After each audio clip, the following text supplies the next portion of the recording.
If ever meron akong isa-suggest na jeans sa mga tall girlies ko dyan, ito na talaga So I yon. got this jeans guys dito lang sa TikTok shop and I've been seeing good reviews about this jeans. Sisi talaga ako guys, ngayon ko lang check out tong jeans na to kasi sobrang ganda pala talaga. Sobrang ganda ng color niya, sobrang ganda ng fit niya sa body ko. But at the same time guys, sobrang affordable lang ng jeans na to. Bibili nitong jeans na to guys for less than 1,000 pesos lang.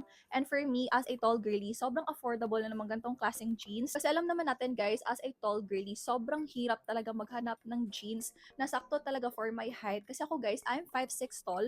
And madalas talaga guys, yung mga jeans na nabibili ko dito sa TikTok shop na affordable lang is maiksi talaga siya for my height. And ako kasi guys, personally, ayoko talaga sa mga jeans yung maiksi. Pero to guys, hindi talaga siya maiksi. Kita nyo yan? Abot talaga siya sa may ankle ko. Tapos sobrang nagustuhan ko yung pagka-baggy niya kasi hindi siya masikip dito sa leg part. Yun talaga yung mga gusto ko sa mga jeans. Yung sobrang komportable na talagang suotin. Sobrang ganda niyang i-pair with basic tops. For size reference guys, ganito yung fit ng jeans sa akin. My waist is size 27 to 28. Yung hips ko naman guys is size 36.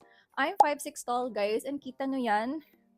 Sobrang ganda talaga ng fit ng jeans. Sobrang ganda ng color niya. Aminin nyo, para mo talagang binili sa mall tong jeans na to. Matangkad ka din like me and naghahanap ka ng jeans na affordable, high quality, and hindi talaga bitin for your height. Make sure to check this out on my yellow basket.